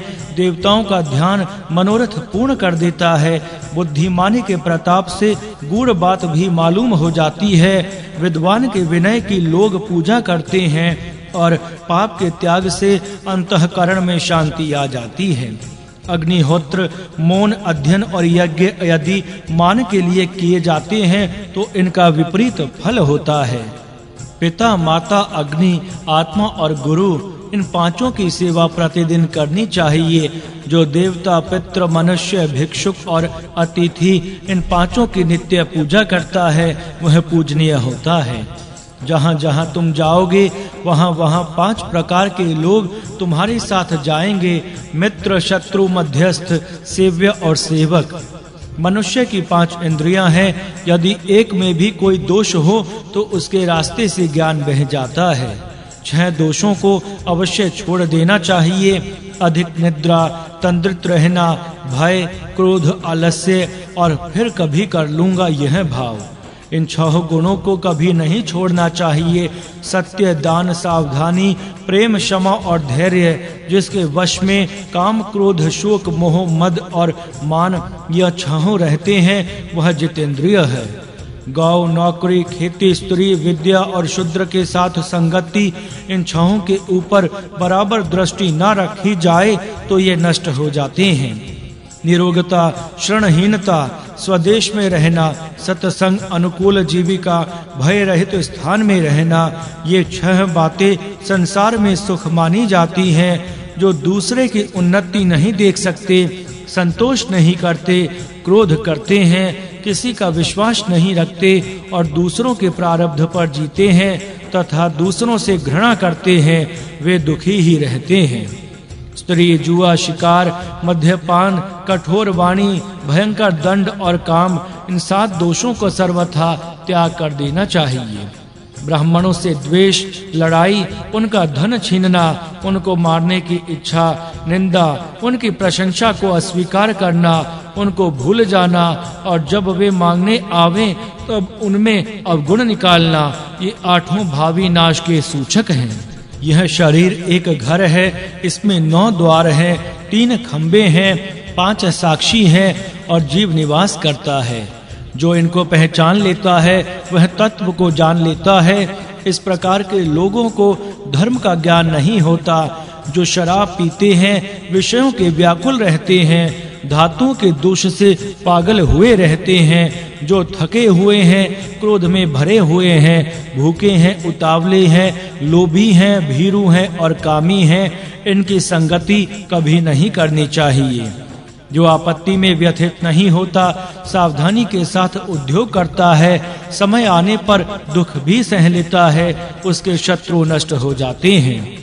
जो बिना काम के विदेश में नहीं जाता, पापियों से मेल नहीं करता, पर स्त्रियों पर दृष्टि नहीं डालता, दंभ, चोरी, चुगलखोरी और शराबखोरी नहीं करता, वह सर्वदा सुखी रहता है। जो बराबरी वालों से विवाह, मैत्री, व्यवहार और बातचीत करता है, गुणियों को आगे बैठाता है, वह नीति से च्युत नहीं होता। जो परिमित भोजन करता है और अपने से पहले आश्रितों को भोजन करा देता है, थोड़ा सोता है तथा काम बहुत करता है, मांगने पर शत्रुओं को भी देता है, उसकी हानि कोई नहीं कर सकता। जो अपने दुष्कर्म पर किसी के ना जानने पर भी अपने आप ही लज्जित होता है, उसके दुष्कर्म छूट जाते हैं, उसे शांति मिलती है और वह अत्यंत तेजस्वी हो जाता है। विदुर जी ने आगे कहा, राजन, पांडव आपके ही बालक हैं, आपने ही उनका पालन पोषण किया है, आपकी ही गोद में खेलकर वे बड़े हुए हैं, आपने ही उन्हें सिखाया पढ़ाया है और वे आपकी आज्ञा का पालन भी करते हैं। उनका हक उन्हें दे दें, आपका हृदय शांत हो जाएगा, तीनों लोकों में आपकी प्रशंसा होगी, सब आपका सम्मान करेंगे। विदुर जी ने धृतराष्ट्र को धर्म की दृष्टि से, शासन की दृष्टि से और हर प्रकार से समझाते हुए कहा, आप पांडवों के साथ न्याय कीजिए। अपने पुत्रों का पक्षपात करना ठीक नहीं है। मैं आपके एक प्राचीन इतिहास सुनाता हूँ, आप देखेंगे कि न्याय करने से हर तरह से कल्याण ही होता है। पुराने जमाने में एक केशिनी नाम की कन्या थी। भक्तराज प्रहलाद के पुत्र विरोचन ने उनसे कहा कि तुम मुझे वरण कर लो। उन्होंने पूछा, विरोचन ब्राह्मण श्रेष्ठ हैं अथवा दैत्य? विरोचन ने कहा, दैत्य ही श्रेष्ठ हैं। केशिनी ने कहा, कल प्रातः काल सुधनवा आएंगे, उन्हें देखकर मैं निश्चय करूंगी। दूसरे दिन सुधनवा आए। विरोचन ने उन्हें बैठने के लिए अपने आसन की ओर इशारा किया। उन्होंने केवल स्पर्श कर लिया। बात ही बात में दोनों में विवाद छिड़ गया कि ब्राह्मण श्रेष्ठ हैं या दैत्य। प्राणों की बाजी लगी और निर्णायक चुने गए विरोचन के पिता प्रहलाद। जब दोनों प्रहलाद के पास पहुँचे और प्रहलाद ने सुधन्वा से पूछा कि अनुचित न्याय करने वालों को क्या दंड मिलता है, तब सुधन्वा ने कहा, सौत वाली स्त्री को जो वेदना होती है, जुए में हारे हुए बोझ से पीड़ित पुरुष को जो पीड़ा होती है, निकलने के लिए छटपटाते कैदी और द्वार के बाहर पड़े हुए भूखे को जो दुख मिलता है, वही दुख झूठे गवाह और अन्यायपूर्ण निर्णय करने वाले को मिलता है। स्वार्थवश झूठ बोलने वाले स्वयं तो नरकों में जाते ही हैं, उनकी पीढ़ियां भी नरकगामी होती हैं। झूठ बोलने वालों का सर्वनाश हो जाता है। सुधन्वा की शास्त्र सम्मत बात सुनकर प्रहलाद ने कहा, विरोचन, सुधन्वा के पिता अंगिरा मुझसे श्रेष्ठ हैं। सुधन्वा की माता तुम्हारी माता से श्रेष्ठ हैं और सुधन्वा तुमसे श्रेष्ठ हैं। इस विवाद में तुम सुधन्वा से हार गए, तुम्हारे प्राण सुधन्वा के हाथ में हैं। विरोचन से यूं कहकर प्रहलाद ने सुधन्वा से कहा, ब्राह्मण, मैं चाहता हूं कि आप मेरे पुत्र को प्राण दान करें। सुधन्वा ने कहा, दैत्यराज, तुमने धर्म का पक्ष लेकर सत्य बात कही है, पुत्र का पक्ष लेकर झूठ नहीं कहा। इससे प्रसन्न होकर मैं तुम्हारे लिए तुम्हारा पुत्र दान करता हूँ। मैंने विरोचन को छोड़ दिया, अब केशनी के साथ भी विवाह यही करें। विदुर जी ने कहा, महाराज, आप भी प्रहलाद जी की भांति ही उचित न्याय करें और भूमि के लालच से झूठ ना बोलें। यदि आप पक्षपात करेंगे तो आपका सर्वनाश हो जाएगा। तब विदुर जी ने और भी बहुत प्रकार से समझाया। धृतराष्ट्र बार बार पूछते रहे और विदुर जी उनको उत्तर देते रहे। धृतराष्ट्र जी ने अंत में कहा, विदुर, तुम मुझे सर्वदा यही उपदेश किया करते हो और ठीक ही देते हो। मैं भी तो यही कहता हूँ और करना भी यही चाहता हूँ। पांडवों के बारे में धर्म संगत निश्चय भी करता हूँ, परंतु दुर्योधन के सामने आने पर सभी बातें बदल जाती हैं। अब जो होने वाला है सो होकर रहेगा। मुझे अपने उद्योग से कोई आशा नहीं है। यदि कुछ और उपदेश करना बाकी हो तो वह भी मुझे सुनाओ। तुम्हारी बातें बड़ी विचित्र हैं, उनसे मुझे तृप्ति नहीं होती है। विदुर जी ने कहा, राजन, इसके बाद ब्रह्म विद्या का विषय है। मैं शूद्र योनि में पैदा हुआ हूँ, इससे वह बातें नहीं कहनी चाहिए। महर्षि सनत सुजात ही उस सिद्धांत को कह सकते हैं, इसीलिए आप उन्हीं के मुख से सुनिए। धृतराष्ट्र ने कहा, क्या मेरे ऐसे भाग्य हैं कि मैं इसी शरीर से उनके दर्शन करूं? विदुर जी ने सनत सुजात का ध्यान किया और वे उसी समय वहां उपस्थित हो गए। विदुर जी ने उन्हें ऊंचे आसन पर बैठाकर उनकी विधि पूर्वक पूजा की और प्रार्थना की कि धृतराष्ट्र के मन में कि ऐसी शंका है जिसका समाधान करने का मुझे अधिकार नहीं है। ये संपूर्ण दुखों से, संपूर्ण द्वंद्वों से सर्वदा के लिए छुटकारा पा जाएं, ऐसा उपदेश कीजिए। धृतराष्ट्र ने भी महर्षि सनत सुजात से विदुर की बातों का समर्थन करते हुए मृत्यु का रहस्य पूछा। सनत सुजात ने विदुर की प्रार्थना से धृतराष्ट्र को संपूर्ण ब्रह्म ज्ञान का उपदेश दिया और मृत्यु का रहस्य बतलाया। उद्योग पर्व का वह अंश बड़ा ही महत्वपूर्ण है। अध्यात्म जिज्ञासुओं के लिए उसका स्वाध्याय बहुत ही उपयोगी है। बात करते करते वह रात बीत गई और प्रातः काल होने लगा। सब लोग नित्य कृत्य से निवृत्त होकर संजय के द्वारा युधिष्ठिर का संदेश सुनने के लिए सभा में गए। साधारण धर्म तो धर्म है ही, एक परम धर्म भी है। वह परम धर्म क्या है? संतों ने एक स्वर से यह बात कही है कि भगवान श्री कृष्ण की आराधना, उनका प्रेम, उनकी सन्निधि का अनुभव, उनकी कृपा पात्रता और उनसे एक हो जाना, यही परम धर्म है। तथा वास्तव में धर्म का यही सच्चा स्वरूप है। धर्म के जितने भेद, विभेद और रूपांतरों का वर्णन आया है, किया गया है और आगे किए जाने की संभावना है, उन सब की परिसमाप्ति अथवा पूर्णता इसी परम धर्म में है। यदि श्री कृष्ण के साथ संबंध ना हो तो सारे ही धर्म अधूरे रह जाते हैं और वे टिकाऊ नहीं होते। और यदि सारे धर्मों का अनुष्ठान होने पर भी उनके फलस्वरूप परम धर्म की प्राप्ति नहीं हुई तो यही कहना होगा कि उनका अनुष्ठान ठीक नहीं हुआ। विदुर जी के जीवन में जहाँ साधारण और विशेष धर्मों की पूर्णता थी, वहाँ इस परम धर्म की भी पूर्णता थी। वे श्री कृष्ण के परम कृपा पात्र थे, परम भक्त थे और परम प्रेमी थे। विदुर जी ने महाराज धृतराष्ट्र को दुर्योधन को बहुत समझाया, परंतु उनकी कोई बात उन लोगों ने नहीं सुनी। अंत में पांडवों का संधि संदेश लेकर भगवान श्री कृष्ण के आने की बात सुनी। धृतराष्ट्र ने विदुर जी से कहा कि श्री कृष्ण आने वाले हैं, उनके स्वागत के लिए मैं बहुत से रथ, हाथी, घोड़े, रत्न, सोने के रथ आदि भेजूंगा। सब लोग उनका स्वागत करेंगे और नगर की सब प्रजा उनका सम्मान करेगी।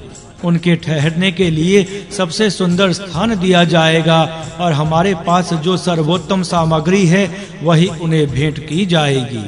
विदुर जी ने कहा, महाराज आप बड़े बुद्धिमान हैं, आप सभी बातें जानते हैं, आपसे क्या कहूँ। अब आप चालाकी छोड़ दीजिए, सरल हो जाइए। आप भगवान श्री कृष्ण का सम्मान करना चाहते हैं, यह बड़ा सुंदर भाव है। इन सामग्रियों की तो बात क्या, श्री कृष्ण समग्र पृथ्वी के स्वामी हैं और वास्तव में वही उसके पात्र हैं। परंतु मैं शपथ पूर्वक कहता हूँ कि आप धर्म की दृष्टि से अथवा प्रेम की दृष्टि से यह सब बातें उन्हें नहीं देना चाहते हैं। आप उन पर अपना माया जाल फैलाना चाहते हैं और उन्हें इन बाहरी सामग्रियों से ठगना चाहते हैं। आप पांडवों को 5 गांव नहीं दे सकते। आप धन के बल पर श्री कृष्ण को अपने वश में करना चाहते हैं। आप धन, कपट अथवा माया करके श्री कृष्ण को पांडवों से अलग नहीं कर सकते। मैं श्री कृष्ण की महिमा जानता हूँ, मैं उनका प्रेम जानता हूँ और वे धनंजय अर्जुन से कितना प्रेम करते हैं यह भी जानता हूँ। वे जल के घड़े, पाद प्रक्षालन और कुशल प्रश्न के अतिरिक्त आपकी कोई बात स्वीकार नहीं करेंगे। यदि आप श्री कृष्ण को प्रसन्न करना चाहते हैं तो वह काम कर दीजिए जिसके लिए वे आते हैं। वे कौरव और पांडवों का कल्याण करना चाहते हैं, आप उनका यह आतिथ्य स्वीकार कीजिए। आप पिता हैं, पांडव और कौरव आपके पुत्र हैं। श्री कृष्ण की प्रसन्नता और प्रेम के लिए पांडवों के साथ अपने पुत्रों का सा व्यवहार करें। दुर्योधन ने भगवान श्री कृष्ण के स्वागत का विरोध किया और धृतराष्ट्र जैसा स्वागत चाहते थे नहीं हो सका। श्री कृष्ण आए, दुर्योधन के अतिरिक्त सबने उनकी अगवानी की। सबसे मिलजुल लेने के बाद श्री कृष्ण विदुर जी के घर गए। विदुर जी ने मांगलिक सामग्रियों के साथ भगवान श्री कृष्ण का स्वागत किया और जो कुछ सामग्री उनके घर उपस्थित थी उससे श्री कृष्ण की पूजा की। उस समय विदुर जी को कितनी प्रसन्नता हुई थी इसका वर्णन नहीं किया जा सकता। उन्होंने स्वयं श्री कृष्ण से कहा, हे कमल नयन, तुम्हारे दर्शन से मुझे जो प्रसन्नता प्राप्त हुई है उसका वर्णन तुमसे क्या करूं। तुम तो सब प्राणियों के अंतर्यामी ही हो, तुमसे कुछ छिपा नहीं। तुम धर्म, अर्थ, काम और मोक्ष के आश्रय हो। संत तुम्हारी ही उपासना करते हैं। श्री कृष्ण ने विस्तार के साथ पांडवों का कुशल मंगल विदुर को सुनाया और फिर माता कुंती के पास गए। कुंती को समझाने के बाद वे दुर्योधन के महल में गए। वहां सामान्य स्वागत सत्कार होने के पश्चात दुर्योधन ने भोजन के लिए भगवान श्री कृष्ण को निमंत्रित किया।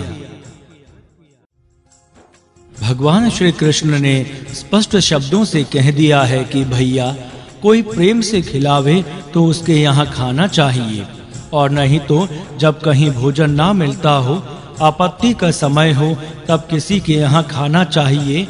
न तुम प्रेम से खिला रहे हो और ना मैं आपत्ति में हूँ, फिर तुम्हारे यहाँ मैं भोजन कैसे कर सकता हूँ। पांडव धार्मिक हैं, धार्मिक पुरुष मेरी आत्मा ही है। जो उनसे द्वेष करता है वह मुझसे ही द्वेष करता है।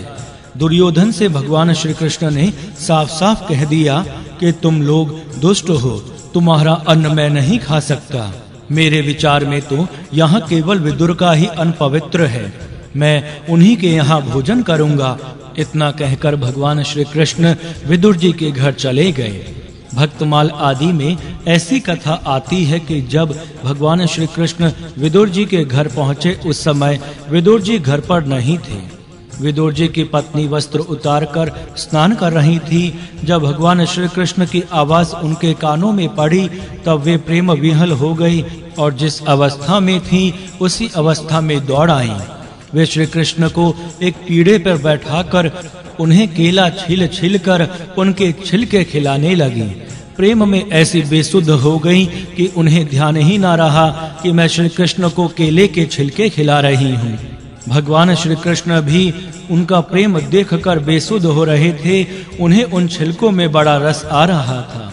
जब विदुर जी ने कहीं बाहर से आकर यह देखा और अपनी धर्मपत्नी को डांटकर भगवान को केला खिलाना शुरू किया और फिर उत्तम भोजन बनवाकर उन्हें परोसा, तब भगवान ने स्पष्ट कह दिया कि छिलके में जितना रस था, जो स्वाद था, वह इनमें नहीं है।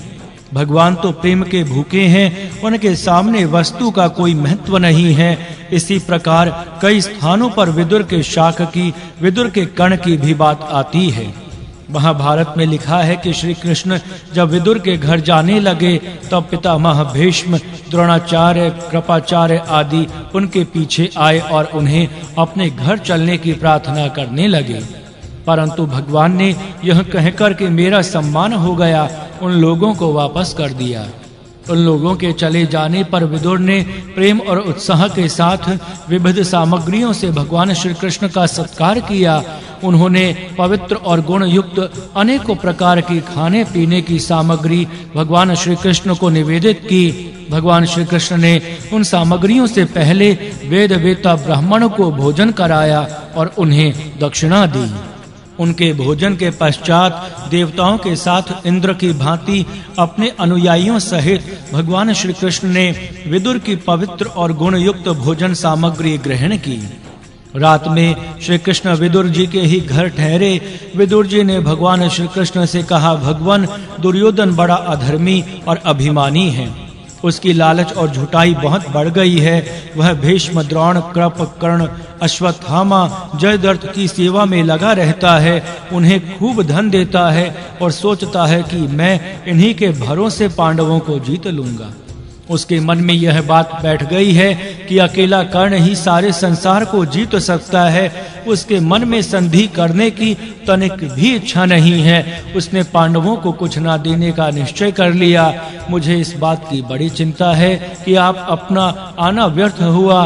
उनसे कहना ना कहना बराबर है। बहरों के सामने गायन करने के समान उन्हें उपदेश देना व्यर्थ है। वे सब बहुत से पापी इकट्ठे रहेंगे। उनके बीच में आपका जाना मुझे अच्छा नहीं लगता। उन्होंने वृद्धों की उपासना नहीं की है। बल और लक्ष्मी जी के घमंड से वे पागल हो गए हैं। मेरे विचार से उनके बीच में आपका अकेले जाना अच्छा नहीं है। यह मैं प्रेम के वश होकर कह रहा हूँ। यूं तो मैं जानता ही हूँ कि आपके भ्रू भृंग मात्र से त्रिलोकी का संहार हो सकता है। मेरा पांडवों पर जितना प्रेम है उससे भी अधिक आप पर है। प्रेम, बहुमान और सौहार्द की दृष्टि से ही मैं यह कह रहा हूँ, और क्या कहूँ, आप तो अंतरात्मा ही हैं। भगवान श्री कृष्ण ने कहा, तुम्हारे जैसे प्रेमी मित्र को मुझसे जैसी बात कहनी चाहिए वैसी ही तुमने कही है। मैं दुर्योधन को जानता हूँ, परंतु यह जो समस्त क्षत्रियों का संहार होने वाला है उसमें अपनी ओर से सच्चे हृदय से यही चेष्टा होनी चाहिए कि यह महासंहार किसी प्रकार रुक जाए। इस विपत्ति का सबसे बुरा परिणाम कौरवों को ही भोगना पड़ेगा। वे इस बात को जानकर भी अभिमान नहीं मानते। उन्हें समझाने के लिए मैं आया हूँ। नीति शास्त्र का ऐसा सिद्धांत है कि यदि अपना मित्र कोई अकार्य करने जा रहा हो तो जहाँ तक हो सके उसकी चोटी पकड़कर भी अकार्य से लौटाना चाहिए। मैं सच्चे हृदय से कहता हूँ। विदुर, मेरी हार्दिक अभिलाषा यही है कि कौरव और पांडव दोनों का ही कल्याण हो। मैं समान रूप से दोनों का ही हित चाहता हूँ।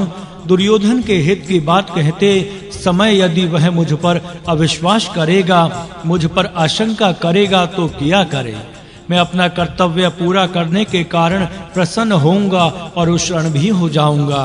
कोई भी मुझ पर लांछन नहीं लगा सकेगा कि कृष्ण ने संधि की चेष्टा नहीं की। यदि वे मेरा अनिष्ट करना चाहेंगे तो तुम निश्चय समझो कि संसार की कोई भी शक्ति मेरे सामने ठहर नहीं सकती। बात करते करते ही वह रात बीत गई। नित्य कृत्य के पश्चात दुर्योधन आदि सभी भगवान श्री कृष्ण के पास विदुर के घर आए। उन्होंने भगवान श्री कृष्ण से आग्रह किया कि सभा में चलिए। भगवान श्री कृष्ण सभा में गए। वहां उन्होंने संधि का प्रस्ताव किया। परशुराम, नारद, भीष्म पितामह सबने उनका समर्थन अनुमोदन किया। सबने अलग अलग दुर्योधन को समझाया भी, पर उसने किसी की बात नहीं सुनी। उल्टे श्री कृष्ण को कैद करने का विचार किया। जब वह धृतराष्ट्र के समझाने पर भी ना माना, तब विदुर जी ने बड़े जोर से दुर्योधन को डांटा। विदुर जी ने कहा, दुर्योधन, तुम भगवान कृष्ण की महिमा नहीं जानते। तुम्हारी ही भांति वानरेंद्र द्विविद भी श्री कृष्ण को पकड़ना चाहता था। वह तुमसे कम बली भी नहीं था, परंतु उसके लिए कुछ ना हो सका। वह मारा गया। नरकासुर अपनी संपूर्ण सेना के साथ श्री कृष्ण को पकड़ नहीं सका, बल्कि श्री कृष्ण के हाथों मारा गया। और उसे मारकर श्री कृष्ण ने हजारों कन्याओं का उद्धार किया। निर्मोचन नाम के नगर में कृष्ण ने 6000 दैत्यों को कैद कर लिया। वे इन्हें नहीं पकड़ सके। बचपन में ही इन्होंने पूतना, बकासुर, अरिष्टासुर, धेनुकासुर को मारा और गौओं की रक्षा करने के लिए 7 दिनों तक गोवर्धन पर्वत को अपनी अंगुली पर उठा रखा। केशी, चाणूर, कंस, जरासंध, दंतवक्त्र, शिशुपाल और बाण इनके सामने ठहर ना सके। वरुण, अग्नि और इंद्र इनसे पराजित हो गए। ये साक्षात विष्णु हैं। जब ये समुद्र में शयन कर रहे थे, तब इन्होंने मधु और कैटभ दैत्य को मारा था। दुष्टों को मारने के लिए अवतार लेकर इन्होंने कई बार हयग्रीव आदि का वध किया है। ये कारण, करण और कार्य से परे हैं। कर्ता और अकर्ता दोनों ही इनके रूप हैं। ये सत्य संकल्प हैं। ये जो चाहेंगे वही होगा। दुर्योधन, तुम श्री कृष्ण का अपमान करना चाहते हो। जैसे फतिंगा आग में कूदकर अपनी जान दे देता है, वैसे ही तुम अपने सलाहकारों के साथ भस्म हो जाओगे। जब विदुर जी ने इस प्रकार भगवान श्री कृष्ण की महिमा गाई, तब सब लोग थर्रा गए। भगवान श्री कृष्ण ने भी हंसकर अपना विराट रूप दिखा दिया। सब ऋषि महर्षि वहां से चले गए और भगवान भी अपने रथ पर सवार होकर पांडवों के पास पहुंच गए। विदुर जी ने माता कुंती के पास जाकर बड़ी चिंता प्रकट की और कहा कि अब युद्ध हुए बिना नहीं रह सकता। इन अधर्मियों ने धर्मराज युधिष्ठिर को युद्ध में लगा ही दिया है। धर्म के साथ लड़कर ये अधर्मी कभी भी विजय नहीं पा सकेंगे। अब कुरु वंशियों का विनाश हो जाएगा। इस चिंता से ना तो मुझे रात में नींद आती है और ना दिन में चैन मिलता है। भगवान की यही लीला है। जो होगा अच्छा ही होगा। माता कुंती ने युद्ध होने का निश्चय जानकर कर्ण को अपने पक्ष में लाने की चेष्टा की, परंतु सफलता नहीं मिली। अंत में युद्ध हुआ। युद्ध में विदुर सर्वथा तटस्थ रहे। उन्होंने कभी किसी के पक्ष से कोई काम नहीं किया। भगवान श्री कृष्ण का प्रेम तो परम धर्म है। उस प्रेम की प्राप्ति के लिए किए जाने वाले सत्संग, भजन और तपस्या भी परम धर्म ही है। धर्ममय जीवन में अथवा धर्म के जीवन में इनका प्रधान स्थान है। सत्संग में भगवान के स्वरूप, गुण, लीला आदि का श्रवण होता है। भजन में उनके स्वरूप, तत्व, महत्व, प्रभाव, नाम, रूप और गुणों का स्मरण होता है। तपस्या में शारीरिक और मानसिक दोषों का निराकरण होता है। और इस प्रकार के धर्मानुष्ठान से भगवत प्रेमी की प्राप्ति, भगवान की प्रीति अथवा अपने स्वरूप का साक्षात्कार होता है। धर्म जब मनुष्य रूप में अवतीर्ण होता है, अर्थात जब धर्म मूर्तिमान होता है, तब ये बातें अवश्य आती हैं। विदुर जी के जीवन में इन सब बातों की पूर्णता देखी जाती है।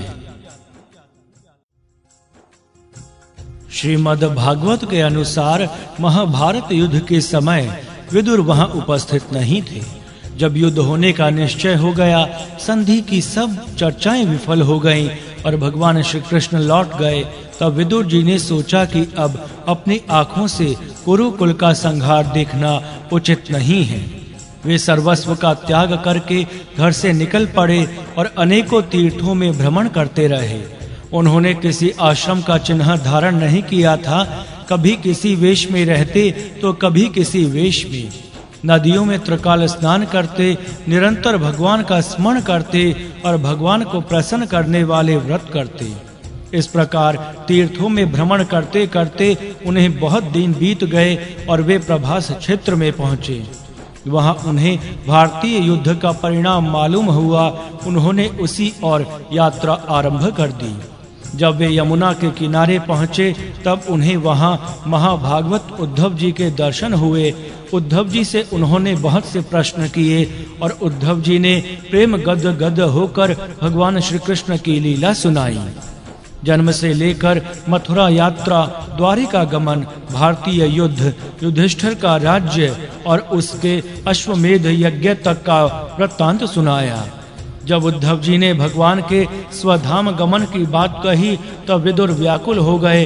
उन्होंने सोचा हमारे बीच में श्री कृष्ण आए, हमसे मिले, हमसे मित्रता की और हम उनकी सनिधि, उनके आलाप और उनकी कृपा से उतना लाभ नहीं उठा सके जितना उठाना चाहिए था और वे चले भी गए। यह कितने दुख की बात है। उद्धव जी ने भगवान के ज्ञानोपदेश की चर्चा की। विदुर जी ने वह ज्ञान श्रवण करने की इच्छा प्रकट की।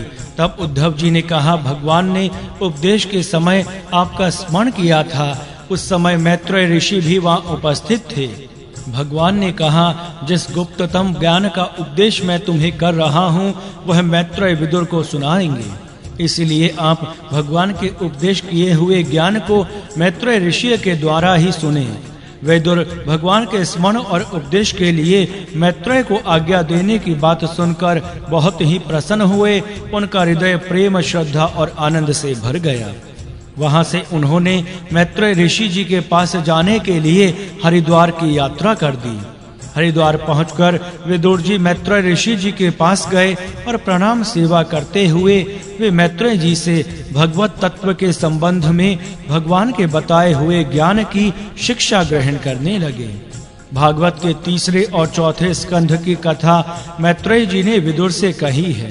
देवहूति और कपिल जी का संवाद भी विदुर जी से कहा गया है। उनमें भगवत प्रेम, भगवत तत्व ज्ञान और कर्म की जटिल ग्रंथियों का रहस्य किस प्रकार खोला गया है, यह तो मूल ग्रंथ देखने से ही श्रद्धालुओं को मालूम पड़ सकता है। उनके विस्तार के लिए यह स्थान नहीं है और चाहे जितना विस्तार किया जाए उन उपदेशों का ठीक ठीक वर्णन भी नहीं हो सकता। जब मैत्रेय ऋषि ने विदुर के बहुत से प्रश्नों का समाधान किया तब विदुर ने यही सोचा कि इन प्रश्नों में क्या रखा है, इनका अंत कभी नहीं हो सकता। सबका सार है भगवान का भजन। वे भजन में लग गए और मैत्रेय जी से अनुमति लेकर उन्होंने हस्तिनापुर की यात्रा की। वे तो धर्म के ज्ञान के स्वरूप ही थे, उन्हें जिज्ञासा की क्या आवश्यकता थी। फिर भी उन्होंने मैत्रेय जी से जो आत्मज्ञान का प्राप्त किया, प्रश्नों का समाधान कराया, वह लोक संग्रह के लिए एक लीला मात्र थी। हस्तिनापुर में विदुर जी के पहुंचने पर पांडवों को और प्रजा को बड़ी प्रसन्नता हुई। उन्होंने विदुर जी से तीर्थ यात्रा का समाचार पूछा। विदुर जी ने बहुत सी बातें बताई भी, परंतु भगवान श्री कृष्ण के स्वधाम पधारने की बात उनसे नहीं की। अभी अर्जुन द्वारिका से लौटे नहीं थे। युधिष्ठिर को द्वारिका का समाचार अभी कुछ भी मालूम नहीं था। विदुर जी ने देखा कि श्री कृष्ण चले गए, समाचार पाते ही पांडव भी चले जाएंगे। अब धृतराष्ट्र की रक्षा करनी चाहिए। इन्होंने अपना सारा जीवन संसारिकता में ही बिताया। अब अंत समय में तो इनके द्वारा कुछ तपस्या, कुछ भगवान का भजन होना चाहिए। विदुर जी ने धृतराष्ट्र को सब बातें समझाई। धृतराष्ट्र ने उनकी बात मान ली और वे विदुर के साथ घर निकल पड़े। माता गांधारी ने भी उनका अनुसरण किया। जेठ जेठानी की सेवा के लिए धर्मशिला कुंती भी पुत्रों को छोड़कर उनके साथ गई। वे सप्त सरोवर हिमालय पर जाकर भगवान का भजन करने लगे और हस्तिनापुर में युधिष्ठिर उनकी खोज करवाने लगे। महाभारत में लिखा है कि युधिष्ठिर जी ने अपने भाइयों के साथ धृतराष्ट्र के पास वन में जाकर विदुर जी का कुशल पूछा। तब धृतराष्ट्र ने कहा, पुत्र, परम ज्ञानी विदुर इसी तपोवन में कहीं रहते हैं। वे अन्न नहीं खाते, केवल हवा पीकर रहते हैं। घोर तप से वे दुर्बल हो गए हैं। बड़े से बड़े विद्वान उनका दर्शन पाने के लिए इस जंगल में आते हैं। ये बातें हो ही रही थी, उस आश्रम से थोड़ी दूर पर विदुर जी के दर्शन हुए। उनके शरीर में धूल लगी हुई थी। आश्रम देखकर विदुर एकाएक पीछे की ओर लौट पड़े। विदुर जी को जाते देखकर धर्मराज युधिष्ठिर ने उनका अनुसरण किया। विदुर जी कभी युधिष्ठिर को दिखते थे, कभी अदृश्य हो जाते थे। युधिष्ठिर पुकारते जाते थे, महात्मन, मैं आपका प्यारा युधिष्ठिर हूँ, आप मुझे दर्शन दीजिए। परंतु विदुर जी बढ़ते ही चले जा रहे थे। निर्जन वन में जाकर विदुर जी एक पेड़ के सहारे खड़े हो गए। युधिष्ठिर ने उनके पास जाकर कहा, महाराज, मैं आपका प्रेम पात्र युधिष्ठिर हूँ, आपके दर्शन के लिए यहाँ आया हूँ। विदुर कुछ बोले नहीं। उन्होंने धर्मराज की दृष्टि में अपनी दृष्टि, इंद्रियों में इंद्रियां, प्राणों में प्राण और आत्मा में आत्मा को मिलाकर उनसे एकता प्राप्त कर ली। वे अपने स्वरूप में लीन हो गए। केवल धर्म ही धर्म, युधिष्ठिर ही युधिष्ठिर खड़े रह गए। विदुर जी का शरीर वृक्ष के सहारे खड़ा रह गया और धर्मराज युधिष्ठिर को अपने विशेष शक्ति का अनुभव हुआ। वे विदुर जी का शरीर दाह करने जा रहे थे। उसी समय आकाशवाणी हुई, विदुर जी यति धर्म को प्राप्त हो गए थे। उनका शरीर मत जलाइए और उनके लिए शोक मत कीजिए। युधिष्ठिर आश्रम पर चले गए। विदुर तो धर्म थे ही, वे धर्म के रूप में ही लय हो गए। इस प्रकार उन्होंने अपनी लीला संवर्ण कर ली। बोलिए धर्म भगवान की जय। जय श्री कृष्ण।